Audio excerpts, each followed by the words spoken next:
You had a Final Fantasy Xbox 360. I don't think I even played the game. Got rid of it. I don't think I even unsealed the game. I was not Please interested. tell me you still got that.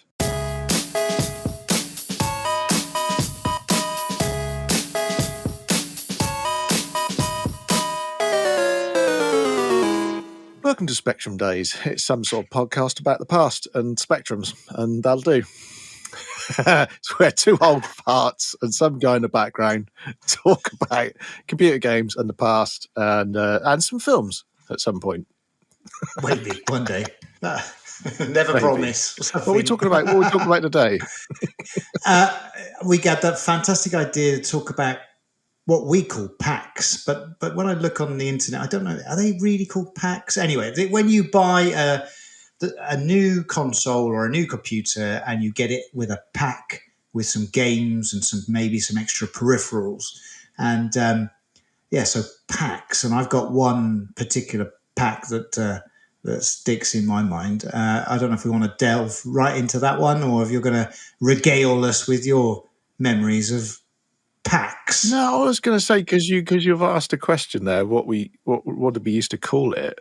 I just seem to remember at school, if your mate said, "Oh, I got an Amiga," or "I got a," you'd say, "What game did you get with it?"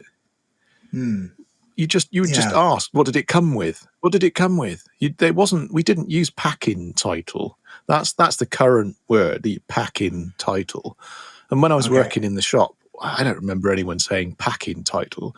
It would just be, you just say, "Oh, here's your Mega Drive. It comes with Altered Beast." And you'd have to shudder and not show the customer that you shuddered.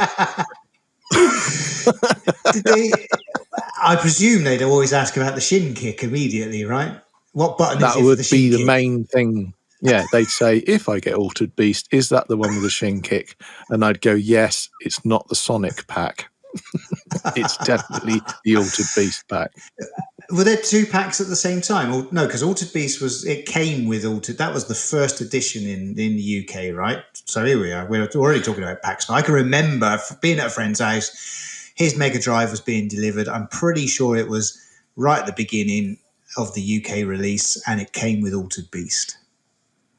Yeah, I mean, stepping it back from that, generally there weren't games packed in with titles. I mean, most of us here, we started with TV Pong, clone Pong games, plug in the TV, play tennis, beep, boop, beep, boop.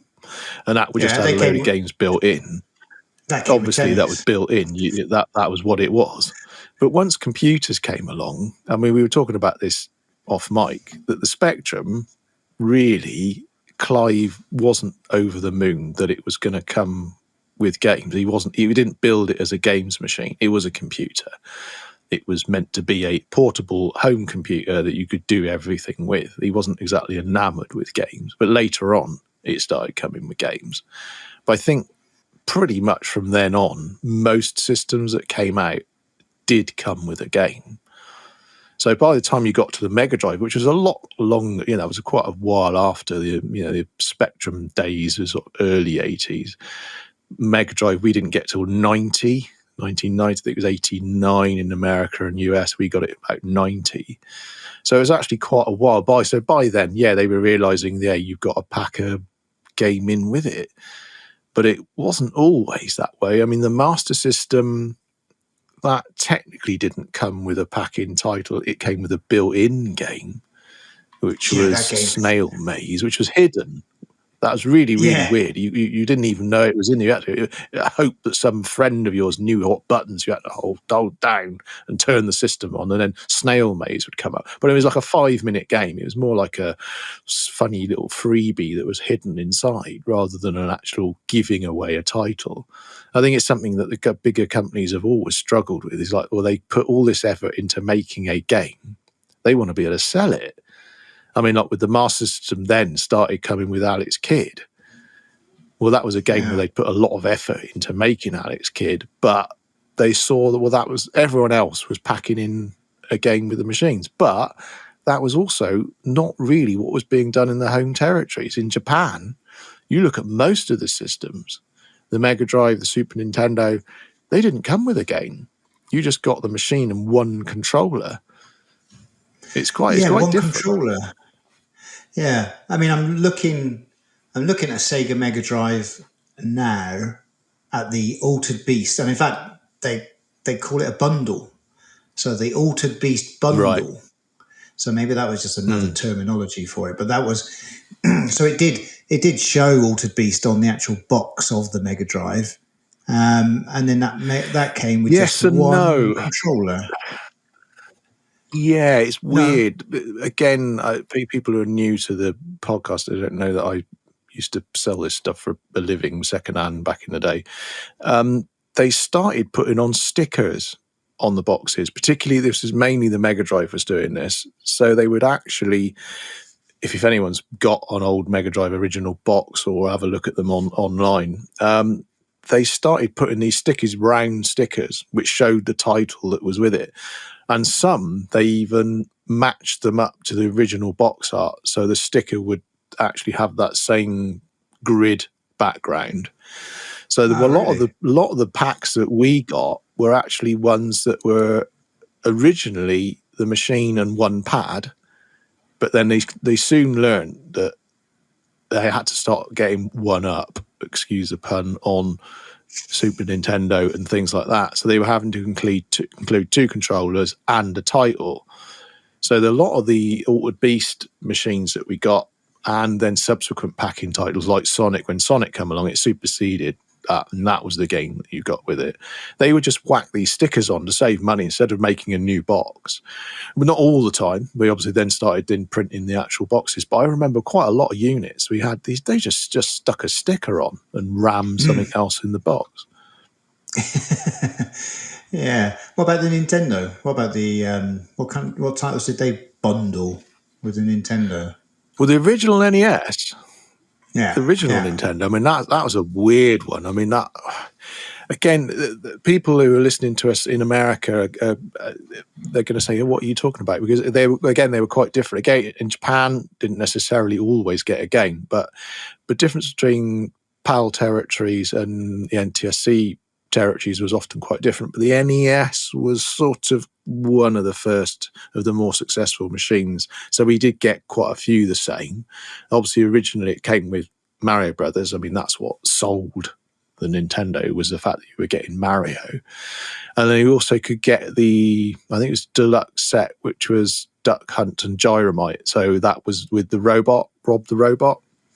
So you got, yes, I know, that's crazy. So you got the robot, the gun, I think it's the gun and everything. So you had Duck Hunt, obviously you've done Gyromite, you played with the robot. There was a lot of packs was the one with the gun where it was Super Mario and Duck Hunt on one cartridge. That was probably the most that we used to see back in the day. That was a real common one. And then in Europe, there was I think we had a Teenage Mutant Ninja Turtles one, which I think might have been Europe only. I can't quite remember. And then obviously when Mario 3 came out, there was a Mario 3 pack, but that came out much, much, much later on. We got that years after everybody else. So I don't actually remember seeing any of the Mario 3 packs. I found the Sega Master System pack. Now, maybe I don't know if this was UK or not, because you mentioned the gun, right, for the NES. Safari Hunt gun. And Hang On. Yes. Yeah, well remembered. That was their again. That was their equivalent. That was their equivalent of what Nintendo were doing with Duck Hunt and Mario. Right. I wonder if we had that pack. Otherwise, my parents bought the light gun separately, because I can remember playing, I think it was Rambo, not Operation Wolf, with the light. I'm pretty sure we had the light gun. I wonder if we had the pack. And would that have been hang on the card rather than the cartridge on the Master System? Because we had, I'm pretty sure we had hang on a card rather than cartridge. Yeah, I can't remember, but I say that was definitely Safari Hunt and Hang On with the gun was the pack. Quite what medium it came on, I can't remember. It was certainly Hang On Hang On was available on card. Whether that was what's bundled with the machine, I can't remember now. Well, we also had 2 remote, controllers. So I wonder if that was the pack that we had. That's interesting. Yeah. It might well have been. That was quite a big one. Obviously, it had the gun. It was a big box. Yeah, it looks like Hang On and Safari Hunt came on the same cartridge. It was cartridge. There we are. Yeah, I can't remember that. But yes, maybe that was the first bundle or pack that we ever had in the house. Well, that's what I was saying. With the computers, it wasn't as early computers, I should say. It wasn't as common. I mean, when I got my 128, I didn't get what I'd call a pack-in title. I got what I think it was Curry's or Dixon's. I've mentioned this in the podcast before. It was what they bundled. It was their own bundle of games. It was like 10 cassettes, and in a cardboard box. I think it was Curry's written on it. I've still got it. I'll try and put a picture on the video. But that was all just junk, throwaway titles. Even, I got my 128, which, let's face it, was later on in the Spectrum's life, and it still wasn't bundled with a sort of AAA, as we would say now, game. Whereas when you got your computer, your Amiga, the real thing. Yeah, that's right. That's the reason. That's why when you say the word pack, and so everyone seems to refer to the Batman, the Commodore Amiga A500 Batman Pack. People do seem to use the word pack for that rather than bundle. Yeah. That was the one. I mean, it's amazing. That seems. I mean, looking around on the internet, it does seem to have been such a successful pack. It came with, I just can even just remember the box. It was like a big, almost like a rectangular box, almost like a big suitcase almost, and it was dark. It had a handle on it, so you could probably carry it home. And I was incredibly lucky that I did have this for Christmas, and it was the well, there you go. That's why it's probably known as the Batman Pack, because that's exactly what it says on the cover of it. It is actually called the Batman Pack. Batman Pack. That's what started this whole pack business. Everyone else was calling it bundles, and Commodore came along and said, "No, it's going to be called a pack, Batman Pack." Because Batman Bundle would have sounded all right as well. Can I have a Batman Bundle, please? Can I have a Batman Bundle? Pack. Batman Pack. You didn't get a Batarang in it, right? No, Batarangs. They always come back. But so there you go. So the A500 Batman Pack, that is the one that I really remember. I was incredibly lucky to get it for Christmas. It was you were. How much was it? Yeah, so this is interesting, everyone. So if you can remember, if you were as lucky as me to get one for Christmas, you should phone your parents, if they're still with us, hopefully, to say thank you very much, because it cost £399, which you might think, well, in what year?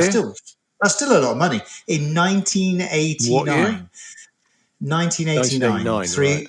Yeah, 300. So if we go to our trusty inflation calculator for the UK, £399 in 1989 is now worth, in 2023, £1,270.09.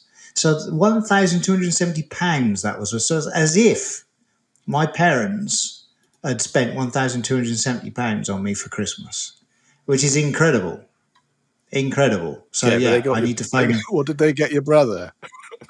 An asterisk book. Well, he did get. I'm pretty sure he got a Mega Drive. It's pretty sure the Mega Drive was his, which he must have got. That would have been the following year, though. Yeah, I wonder how much that pack was. Yeah, quick. So the Amiga wasn't for the two of you? Typed up.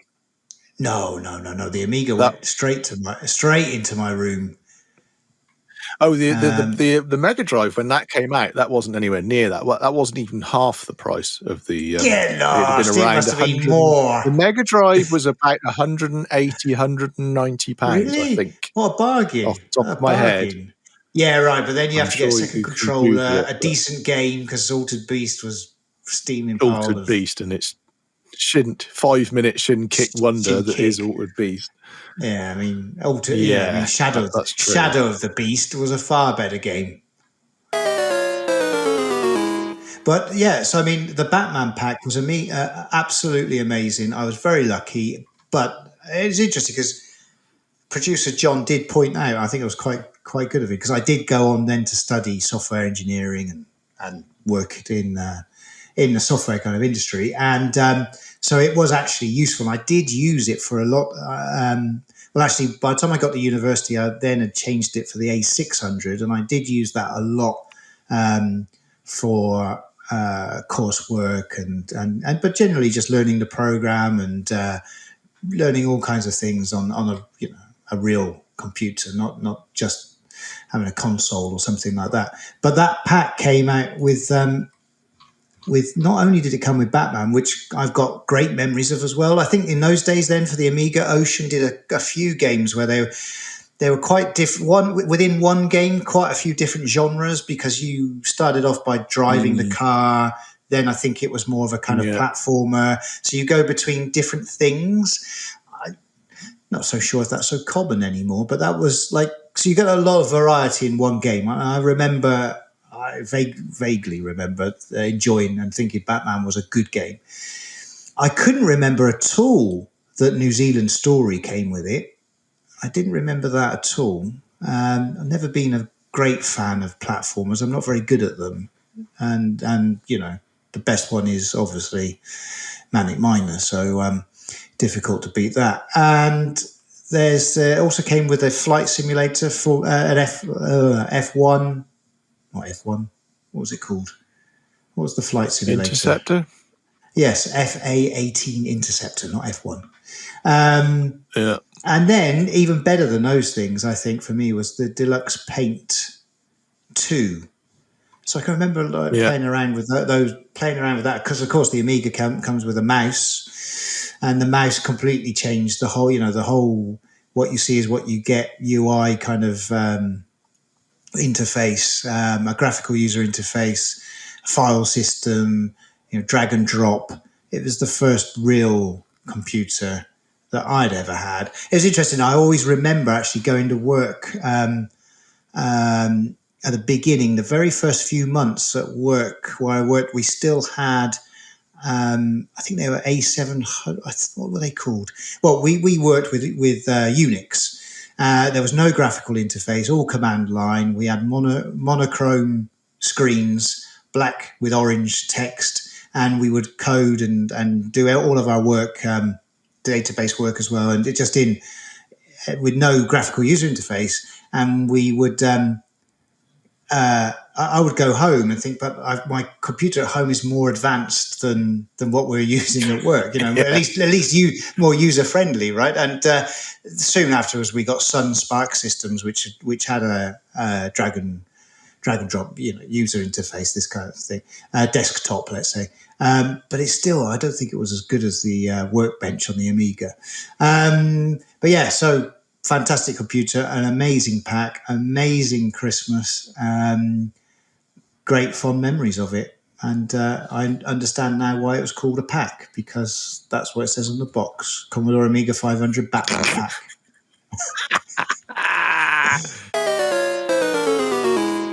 Did the Amiga? Was that one that used to come with lemmings and things, sort of prior to the Batman Pack? Am I misremembering that?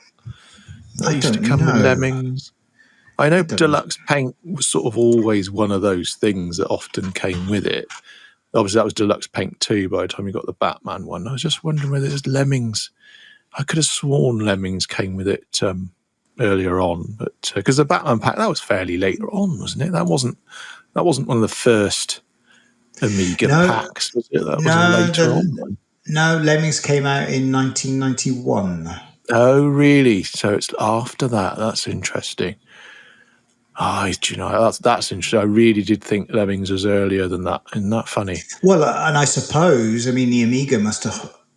I mean, the Amiga was before the IBM Intel-based PCs, right? So, I mean, it was I guess. But the games like Lemmings they're just so unplayable for me with a joypad. You Well, need a mouse. exactly. Yeah, You yeah, need a yeah, mouse. yeah. Right? So the Amiga unlocked, and there was all these people. It was so accessible. I mean, I didn't even get a PC until really late. I had friends who did have PCs, but I just stuck with the Amiga for a long time. But the game scene was stronger in the Amiga at the beginning of the PC time era. It was, Mm. it was quite poor compared to the Amiga, at least in my Oh memory. God, yeah, yeah, yeah, Uh, yeah. and it was just so confusing. The PC, what kind of what kind of CPU have you got? What kind of graphics card, I sound was going card? to Getting say, getting yeah, it all working. It's like the yeah, Amiga, just everything worked. You had a mm, proper keyboard, proper mouse. Hook it up yeah, to a TV. Hook it up to a TV. Um, that just keeps things simple and accessible. And then mm, PCs were just much more expensive. Just not as accessible. no, But yeah, it was good. I enjoyed that pack. I don't know if there was an A600 pack. Maybe then I didn't care so much because I already had software and games, and it was just a case of I wanted the A600 because it had the hard drive. yeah, Um, but that was an awesome computer as well. That's a slight bit smaller as well. And I mean, the hard drive just totally changed things. yeah. I mean, as we've mentioned before, it still works. I bought that one off Chris. That's the 600, and not long ago sold it, and it was still going. I mean, hard drives in modern PCs from the 90s probably don't work, or are on the verge of crashing at any moment and losing all your data. So the fact that was still going boggles my mind, really. It's particularly the amount of use you gave it, and then I gave it when I used it at Yeah, work. I used it for our business after buying it off you. yeah, We yeah. we were Well, using it as a retrieval system for business customer details and things like that. well, We've got a I lot of mean, yeah, maybe we were just lucky. It was a good. It was one of a. It was a good one. A very maybe, good one. yeah, maybe. Because you could be unlucky. I mean, I was struggling for quite a few months, wondering why my PC kept crashing, and it turned out to be a dodgy set of RAM. It can. Right, Who knows? It's like, yeah. so, what would be your personal favourite pack? Did you? Is there Personal one? favourite. Ooh, wow. I suppose really it'd have to be the Super Nintendo and Super Mario World, which I think still to this day is regarded as one of the best games. I mean, yes, Super Mario Brothers 3 on the NES, but I didn't have that as a pack. I did go and buy the game, but actually getting that game with the pack, I think, Super Mario World blew my mind, really. And I know that John as well, producer John in there in the background, would also say the same. The value that you got out of that game, it was vast. It was such a massive leap from the other Mario games, and it really showed what the Super Nintendo could do. It showed the uptick in the graphics, the sound. I mean, the sound was amazing. You had lots of sort of sampled sounds. It just sounded so much. The vast leap between that and the NES, it just really showed it off in a brilliant light, and really, I suppose, probably paved the way for Nintendo having Mario as such a major character. Obviously, it had already established itself on the NES, but I think, like a lot of people have said in other podcasts and videos you see on YouTube, is that we didn't get the Nintendo in the UK. We just didn't. There weren't the same numbers of people playing the NES that had the Master System. And that's borne out by, again, working in the shop. Our shelves were covered in Sega. We had loads of Sega Master System stuff, loads of customers coming in buying Sega. The NES didn't get as much of a look in over here, certainly not in the part of England that we were in anyway. Maybe it did in other parts, but in general it didn't do as well. But once the Super Nintendo came out, then there was that massive battle between that and the Mega Drive. And like we've just been lambasting, the Mega Drive came with Altered Beast, which was pretty awful. No one was buying a Mega Drive to play Altered Beast, but people bought a Super Nintendo to play Super Mario World. It was something that sold the system. I mean, that's what these packing, what we now call a packing title, are designed to do. I mean, look at the Wii. If I had to that's what I choose was going to another say. one, I was if going I to say had a to Wii. choose another one Yeah, over the top of Super yeah, Mario, it would be Wii yeah, Sports. That yeah, game changed the gaming world. It yeah, changed it in the way that Tetris did on the Game Boy, which we've already covered in our yeah. review, where it got people who weren't interested in games, who were in the demographic age-wise that normally played games, it across different sexes around the world, in areas where games weren't necessarily had taken hold yet, over the movies and other forms of Yeah. entertainment. Wii Sports, still to this day, is probably the most successful packing title. I What think it might be up there as being one of the biggest it must selling be. games in the world. And I totally agree with you. Yeah. I mean, I think the Spectrum changed things because it was just so important as a home computer. For me, the Amiga changed things because it also brought in that real computing into their home. And then I think we were in, like, I'd had, everyone's playing like the consoles games, but like getting the Wii, which isn't a hardcore gamers platform, let's face it, No, but I have had so much fun with the Wii. I yeah, mean, even a couple of even a month ago, visiting my parents, they dusted their Wii off. I mean, my parents in their 70s dusted the Wii off. Kids were there, put the batteries in the controllers, and we were playing baseball, boxing, tennis. yeah, It's still yeah, so much fun. yeah. I wish it would be great. Could Nintendo not do a Wii Mini or something? Could they not just release that with like 20 brilliant games? It was so much fun. It was a console for everyone. You're right. Yeah. It's a different thing. It shouldn't even be called. Don't even compare it to a console. Gaming platform. It was just fun. Really good stuff. Yeah, I had a lot of fun. in a funny kind of way, it went back to what we mentioned earlier on, the sort of Pong consoles. It became a craze again. It's like when Pac-Man or Space Invaders, when those very first sorts of waves of games, the first arcade titles, where everyone knows Pac-Man. Back in the day, any adult, any parent would know what Pac-Man is, whether they'd played it or not, because they heard their kids talking about it. Everyone knew what Space Invaders was. That was the zeitgeist. That was the name people would use if you mentioned computer games. People weren't saying computer games or console games. People said, "Oh, Yeah, you playing Pac-Man? Oh, you playing Space Invaders?" That just become a sort of pejorative term for somebody playing a game. "Oh, you're playing Space Invaders." yeah, But that's really what the Wii did. It suddenly woke up a generational thing of people playing games, and it saved the business. It saved the gaming market, particularly in second hand, because it also Nintendo have always, apart from really the Super Nintendo, have always been a step behind. They've never been about making, right, okay, we'll play Microsoft and Sony's game. We'll produce a very high teraflop machine that's got the best. Yeah, that's amazing. Best graphics, best speed, 60 frames per second, solid, no matter what you're playing. All these things that you sort of are looked at now as being a good console.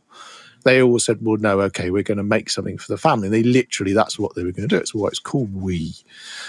We play and all these, all these collective terms for people sat there playing it together.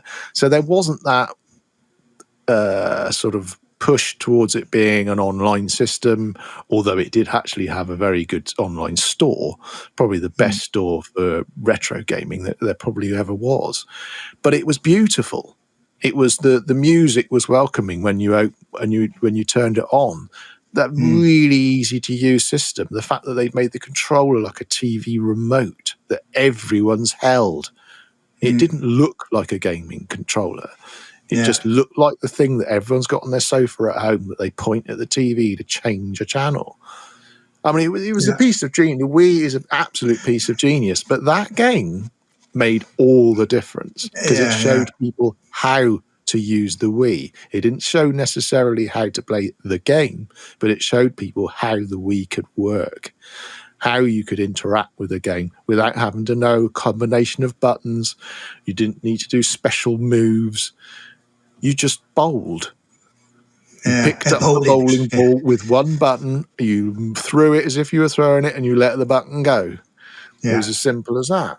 And to echo what you just said, when my parents come round, I put the Wii U on, because obviously the Wii U is basically a Wii but slightly souped up, because it's got HDMI. We can plug it into the modern telly, and we play on Wii Sports, or Wii Sports Resort, the more modern one, because we still play the archery and things like that on it right up to this day. And in fact, Mario Kart Wii was still probably one of my favourite iterations, and we still play it to this day because my dad can play it, because I put the little thing in the wheel and he turns left and right. It's so intuitive. You just turn the steering wheel. It's the only game I've ever, like, my mother would even has even played Mario Kart on the Wii. I've got such good fond memories. Also, my son, like, playing when he was about 3. Maybe I shouldn't have been letting him play on the console, but he was there, playing Mario Kart. But those kind of games were, Mario Kart and the sports. That was brilliant. Yeah, absolutely brilliant. And I also enjoyed Mario Kart on the Wii U. And I haven't played it so much on. I know we're not talking about these games, but we're talking about packs and bundles. But on the Switch, it's kind of almost, for me, is like they've gone from family oriented, bring everyone together, to Switch, which is an individual console, which, yes, you can connect to the TV, but who really does it? I've never got to a situation where we've really connected it and then gone off to play Mario Kart. I played it a few times, but with my son, but not as much.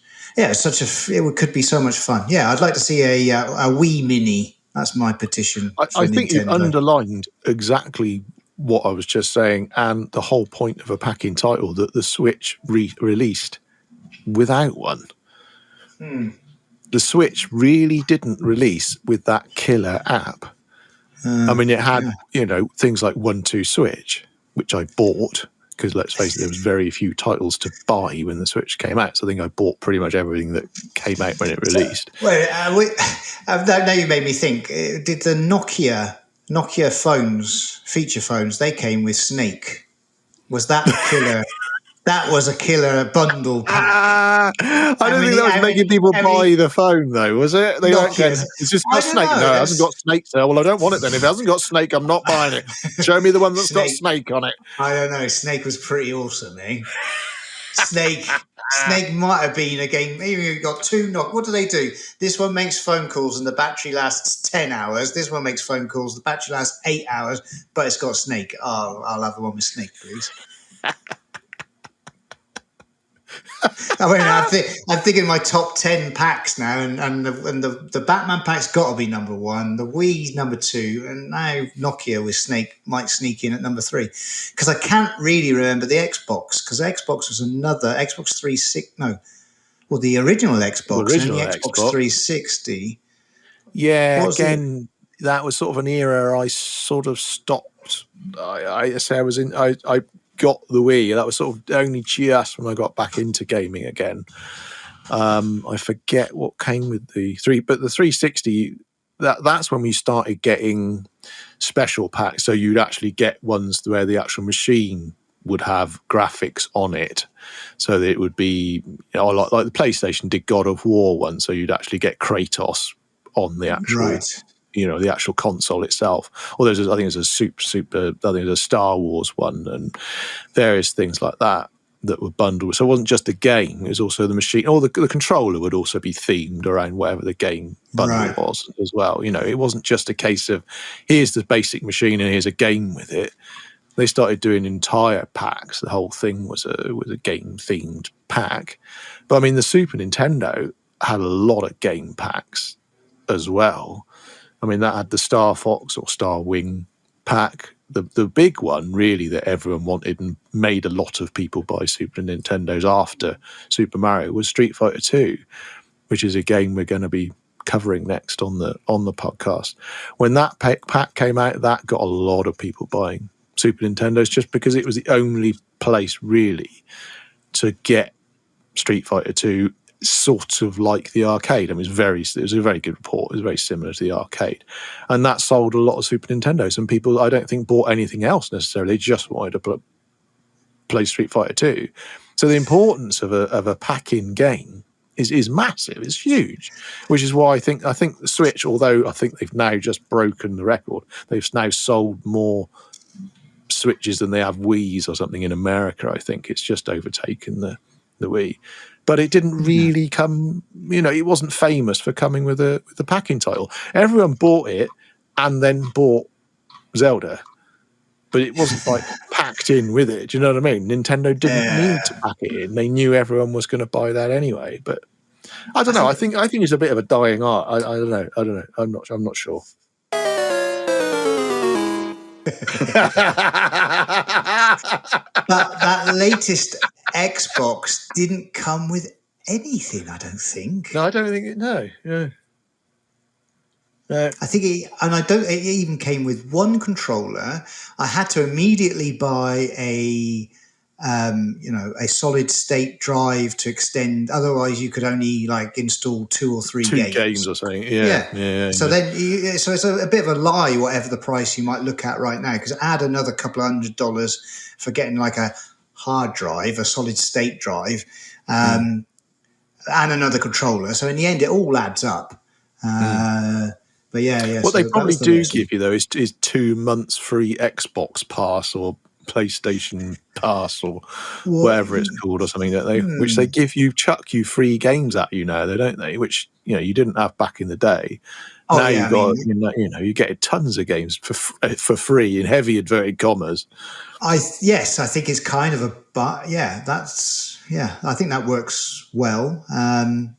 But yeah, I think my son's been playing Assassin's Creed. I don't know what version of Assassin's Creed, but it's like I have to remind him. Have a look at the store. You've got loads of stuff every month. But yeah, it's good. But no, yeah, you're right. I mean, I've never bought like a Halo pack. I've never had a special color console. I've never had any of that kind of stuff. I remember buying. I bought a second Xbox 360 once because the first one, the CD tray stopped working. And for X reason, I wanted to get another one fairly quick. And I ended up getting, I think it was a Final Fantasy pack. Please tell me you still got it. Well, the game? No, the original box. No, and the Final Fantasy machine. I told you. Had a Final Fantasy Xbox 360. I don't think I even played the game. Got rid of it. I don't think I even unsealed the game. I was not. Please tell me you still got that. I'll have a look. But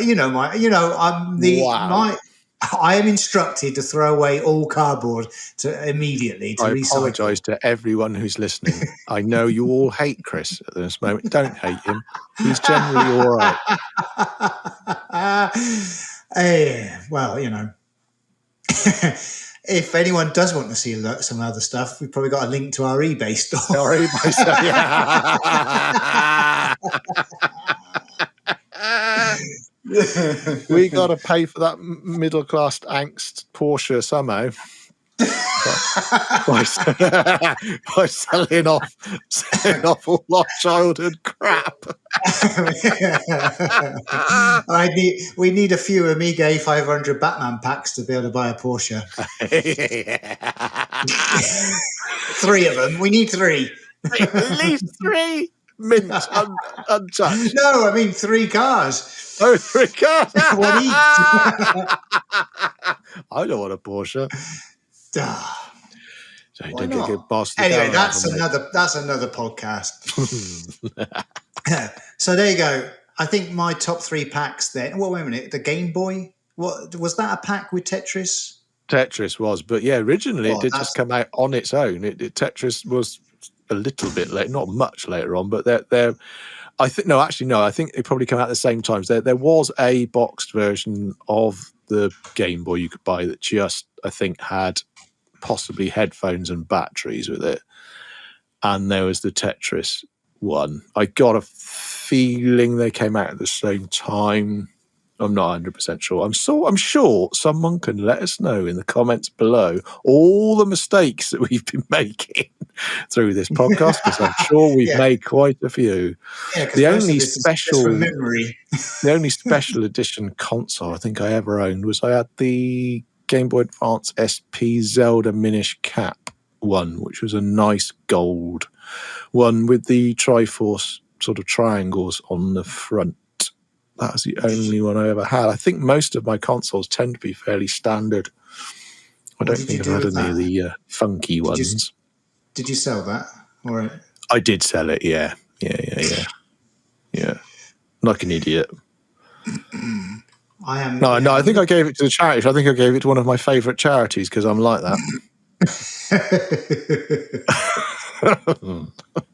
The original bundle for Tetris, released in '89, did have Tetris. Yeah, there you are then. So they must have just done an affordable one without. They must have done a cheaper, because we certainly sold them in the shop.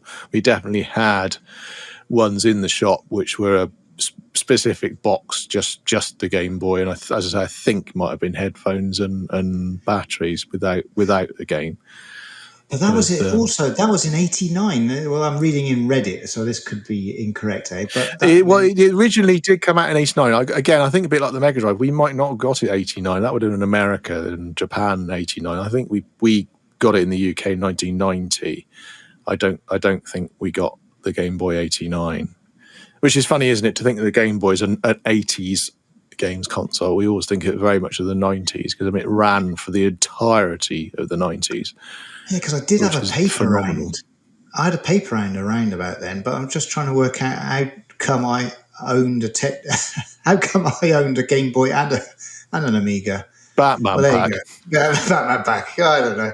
But so my top packs, it's got to be Batman, Wii, and then Game Boy then. Yeah, I mean, I'd certainly agree with two of those for me.